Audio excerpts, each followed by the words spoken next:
ओम क्लीम कृष्णाय नमः। मार्गशीर्ष मास की कथा सुनने वाले सभी भक्तों को आज की कथा में हार्दिक स्वागत है। भगवान श्री कृष्ण और श्रीमती राधा रानी की कृपा सदैव आप और आपके पूरे परिवार पर बनी रहे। 29 नवंबर 2023 आज बुधवार का दिन और आज है मार्गशीर्ष मास की द्वितीय तिथि और आज आप सुनेंगे मार्गशीर्ष मास महात्मा का दूसरा अध्याय आप लोगों के लिए। अगर आप लोग प्रतिदिन इसे सुनते हैं तो निश्चित ही आपके जीवन में परिवर्तन होगा। इसमें कोई संशय ही नहीं है। बस इतना ध्यान रखें कि वीडियो को पूरा जरूर देखें। अगर आपको वीडियो अच्छी लगे तो लाइक करके साथ ही साथ वीडियो को ज़्यादा से ज़्यादा शेयर भी कीजिए। और अब सबसे पहले कान्हा जी का ध्यान करते हैं और उनकी मोहिनी मूर्त को अपने मन में विराजमान करके सबसे पहले कान्हा जी की कथा का श्रवण करते हैं। ये तो हम सब भी जानते हैं कि प्रभु श्री कृष्ण जी की गोपियों के साथ बहुत सी लीलाएं की है। श्री कृष्ण जी गोपियों की मटकी फोड़ते थे और माखन चुराते और गोपियां श्री कृष्ण का उल्हाना लेकर यशोदा मैया के पास जाती। ऐसा बहुत बार हुआ। कई बार यशोदा मैया गोपियों को डांट कर भगा देती और कई बार श्री कृष्ण को डांट पड़ती थी। तो एक बार की बात है कि यशोदा मैया प्रभु श्री कृष्ण को उल्हाने के तंग आ गई और छड़ी लेकर कृष्ण जी की और दौड़ी। जब प्रभु ने अपनी मैया को क्रोध में देखा तो वह अपना बचाव करने के लिए भागने लगे और भागते भागते श्री कृष्ण जी एक कुम्हार के पास पहुंचे।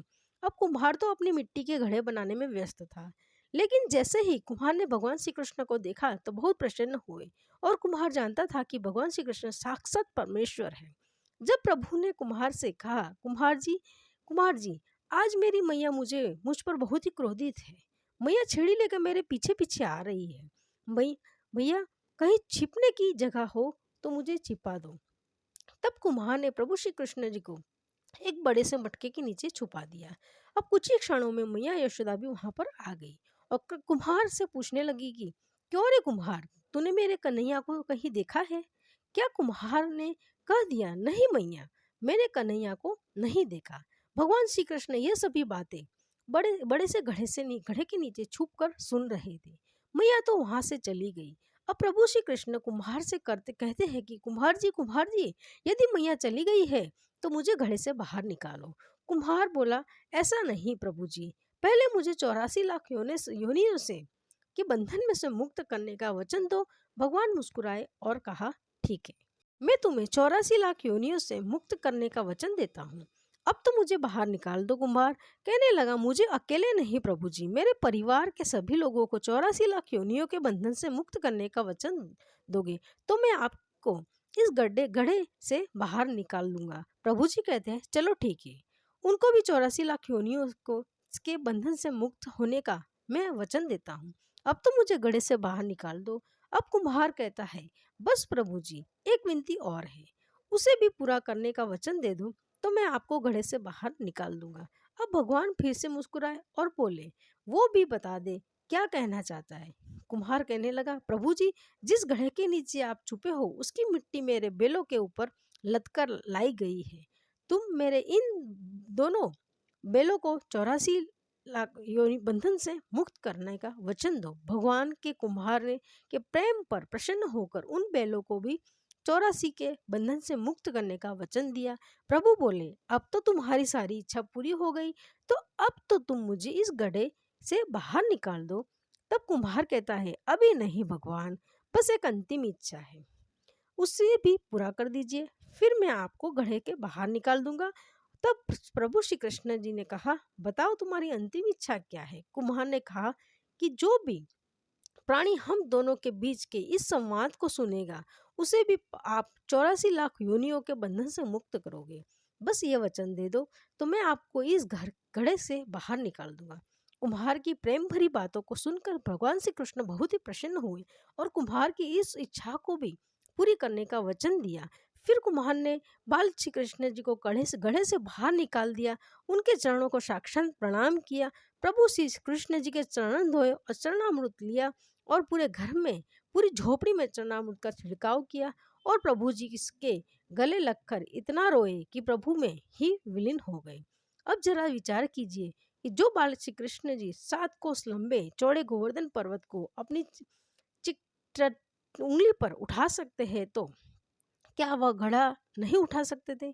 लेकिन बिना प्रेम रिझे नहीं नट और नंद किशोर, कोई कितना भी यज्ञ करे, कोई कितने भी अनुष्ठान करे, कितना भी दान करे, चाहे कितनी भी भक्ति करे, लेकिन जब तक मन में प्राणी मात्र के लिए प्रेम नहीं होगा, प्रभु श्री कृष्ण मिल नहीं सकते। इसलिए चराचर जगत में जो भी प्राणी है सबसे प्रेम करना चाहिए, क्योंकि छोटी से छोटी चींटी हो या बड़ा हाथी हो, हर जीव में ईश्वर का उतना ही हर विद्यमान है कि अगर इस कहानी को हम ध्यान से सुने तो एक चीज बहुत स्पष्ट रूप में समझ में आती है कि कुम्हार चाहता तो प्रभु से बहुत कुछ मांग सकता था, दौलत, शोहरत, नाम, यश, सब कुछ, लेकिन उसने प्रभु से मांगा 84 के चक्र से मुक्ति का वरदान, क्योंकि बाकी सभी चीजें तो नश्वर है, यथार्थ शाश्वत सत्य है। प्रभु में विलीन मिलन, प्रभु में मिलन। और जब प्रभु से मांग रहे थे तो फिर छोटी से छोटी चीजें क्यों, सीधी प्रभु से मिलन मांग लिया। और जब एक बार प्रभु की कृपा हो जाएगी तो बाकी सभी चीजें तो वैसे भी प्रभु दे देंगे। इसलिए प्रभु से प्रभु की भक्ति ही मांग ली जाए, मांगी, बाकी सभी चीजें उनकी कृपा पर ही छोड़ दी जाए। इस विषय में आपके क्या विचार है, कमेंट बॉक्स में जरूर बताइए। प्रेम से बोलिए ठाकुर जी की जय।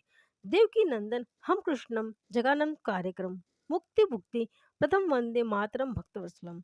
हम सूत जी कहे संपूर्ण जगत को आनंद प्रदान करने वाली और भोग और मोक्ष देने वाले हैं।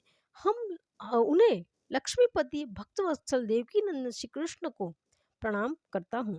एक समय की बात है, श्वेत द्वीप में देवादिदेव महादेव रमाकांत सुख से विराजमान थे। उस समय ब्रह्मा जी ने उन्हें नमस्कार करके पूछा, हे ऋषिकेश, आप संपूर्ण जगत को धारण करने वाले हैं, आपके नामों का श्रवण और कीर्तन परम पवित्र है।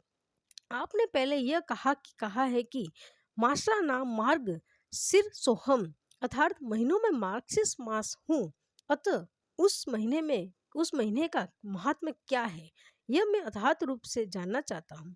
श्री कृष्ण भगवान बोले, हे ब्राह्मण, जो कोई पुण्य करने वाली मेरे भक्त है उन्हें मार्गशीर्ष मास का व्रत अवश्य करना चाहिए, क्योंकि यह मेरी प्राप्ति करने वाला है। यह ब्राह्मण मार्गशीर्ष मास मुझे सदैव बहुत ही प्रिय है।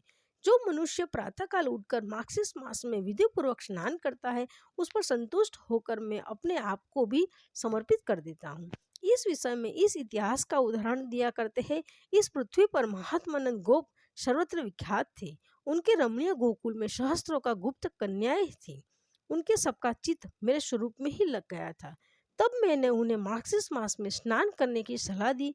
उन्होंने उस समय प्रतिदिन प्रातःकाल विधिपूर्वक स्नान और पूजन किया, हविष्य के भोजन किया और अपने इष्ट देव को नमस्कार किया। इस प्रकार विधिपूर्वक व्रत पालन करने से मैं उन पर बहुत प्रसन्न हुआ और वरदान के रूप में मैंने अपने आप को ही उनको समर्पित कर दिया। अतः सब लोगों को मार्गशीर्ष व्रत की विधि का पालन अवश्य करना चाहिए।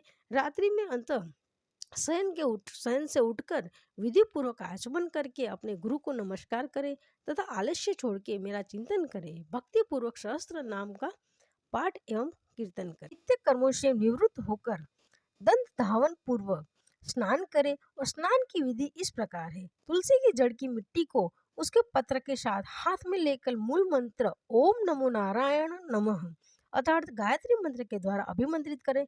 मंत्र से ही उस मुद्रिका को अर्थात मिट्टी को अपने अंगों में लगा लें और जल में प्रवेश करके मसल स्नान करें। विद्वान पुरुष उस हस्ताक्षर मंत्र से ही तीर्थ की कल्पना करें। मतलब कि जो भक्त घर में ही स्नान कर रहे हैं उन्हें अपने मन में ध्यान करना चाहिए कि इस मंत्र के द्वारा ही वह किसी पवित्र नदी में स्नान कर रहे हैं या किसी तीर्थ स्थल पे स्नान कर रहे हैं। इस प्रकार का मन में ध्यान करना चाहिए। और भगवान विष्णु जी का मूल मंत्र क्या होता है? ओम नमो नारायण नमः। ओम नमो नारायण नारायण यह भगवान विष्णु का अक्षात्रश मंत्र जिसे मूल मंत्र कहा गया है। और स्नान करते समय माँ गंगा जिसे इस प्रकार से प्रार्थना कीजिए, हे गंगे, तुम भगवान विष्णु के चरणों से प्रकट हुई हो, इसलिए वैष्णो जी हो, श्री विष्णु जी ही तुम हमारे देवता है। तुम जन्म से लेकर मृत्यु पर्यंत सभी पापों से मेरी रक्षा करो। इस प्रकार 7 बार जप करके हाथ जोड़कर तीर्थ के जल को प्रणाम करें और 3, 4, 5 या 7 बार जल में गोता लगाने इसके बाद फिर से तुलसी की जड़ की मिट्टी को हाथ में लेकर उसे अभिमंत्रित करें। मिट्टी को अभिमंत्रित करने के लिए अपने हाथों में लेकर इस प्रकार से प्रार्थना करें, हे वसुंधरा, तो ऊपर और चलते हैं। भगवान विष्णु ने तुम्हें अपने पदों से नाप लिया था ही वृद्धि के मैंने जो भी दुष्कर्म किए हैं उससे मेरे सारे पाप को तुम हर लो। उत्तम व्रत का पालन करने वाली है देवी। जैसे अग्नि से अग्नि प्रकट होती है उसी प्रकार से तुम समस्त प्राणियों की उत्पत्ति का अधिष्ठान हो। तुम्हें सैकड़ों भुजाओं वाले वाराह व्रतधारी भगवान विष्णु जी ने एक कारणों के जल से ऊपर निकाला है। तुम्हें नमस्कार है। इस प्रकार स्नान करके विधि पूर्वक आचमन करें और जलाशय से किनारे आकर 2 शुद्ध वस्त्र धारण करें। तत्पश्चात पुनः आचमन करके देवताओं, पितरों और ऋषियों का तर्पण करने के बाद ही खोले। व्यवस्था को निचोड़कर तदनपर पुनः आचमन करके भौत वस्त्र से अपने आप को अदाचित करके तीर्थ की शुद्ध मिट्टी को हाथ में लेकर और ओम नमो नारायणाय मूल मंत्र जो है उसी मंत्र से अभिमंत्रित करके उसके द्वारा वैष्णव पुरुष ललाट आदि अंगों में उर्दू पूर्ण धारण करें। ललाट पर तिलक लगाते समय केशवाय नमः कहकर भगवान केशव का चिंतन करें। उसी प्रकार से उधर में नारायण वृक्ष स्थल में माधव, कंद गोप में गोविंद, दहानी कक्ष में विष्णु जी, दहानी भुजा मधुसूदन का, कानों में मूल भाग में त्रिविक्रम वाम, पार्श्व भाग में वामन, बाएं भुजा में श्रीधर, पीठ में पद्मनाभ, गर्दन में पीछे दामोदर और मस्तक में भगवान वासुदेव का न्यास एवं चिंतन करें। इस प्रकार का भगवान विष्णु के सालों के साथ के की सिद्ध के लिए नित्य उर्दपुण्य धारण करना चाहिए। अच्छा, उर्दपुण्य मतलब बहुत से भक्त है जो कि समझ नहीं पा रहे होंगे, तो मैं आपको बता दूं, भगवान विष्णु जी का तिलक होता है उर्दपुण्य कहा जाता है, जो कि ललाट में बीचों बीच ऊपर की तरफ करके और तिलक किया जाता है। और जैसे कि भगवान शिव का जो तिलक हम लगाते हैं त्रिपुंड कहा जाता है, उसे उसी प्रकार से भगवान विष्णु जी तिलक को उर्दपुंड कहा जाता है। भगवान श्री कृष्ण जी ब्रह्मा जी से आगे कहते हैं, हे ब्राह्मण, जो भक्त द्वारिका की मिट्टी को हाथ में लेकर उससे प्रतिदिन अपने ललाट में उर्दपुंड करता है, उसके द्वारा किए जाने वाले सत्कर्मों का फल कोट गुना हो जाता है। ललाट में गोपी चंदन का तिलक करने से मनुष्य अपने कर्मों का अक्षय फल पाता है। जो ब्राह्मण गोपी चंदन का सुंदर उर्दपुंड प्रतिदिन अपने ललाट में धारण करता है वो मेरे धाम में स्थित होता है और मैं लक्ष्मी जी के साथ उस घर में सदैव निवास करता हूँ। मृत्यु काल में जिसकी भुजाओं में, ललाट में, हृदय में और मस्तक में गोपी चंदन लगा होता है वह मुझे लक्ष्मीपति के लोक में जाता है। जिसके ललाट में गोपी चंदन विद्यमान है उसको मेरा प्रभाव से ग्रह, राक्षस, यक्ष, पिशाच, नाग और भूत आदि पीड़ा नहीं देते हैं। हे चतुरानन, मेरा प्रिय करने के लिए तथा अपने कल्याण और रक्षा के लिए मेरा भक्त प्रतिदिन सायंकाल और प्रातःकाल मेरी पूजा और होम में एकाग्रचित होकर उर्दपुंड धारण करे। उर्दपुंड संसार बंधन का नाश करने वाला है। ओम क्रीम कृष्णाय नमः। मार्गशीर्ष मास महत्व का दूसरा अध्याय समाप्त हुआ। आगे का वृत्तांत आप कल की कथा में सुनेंगे।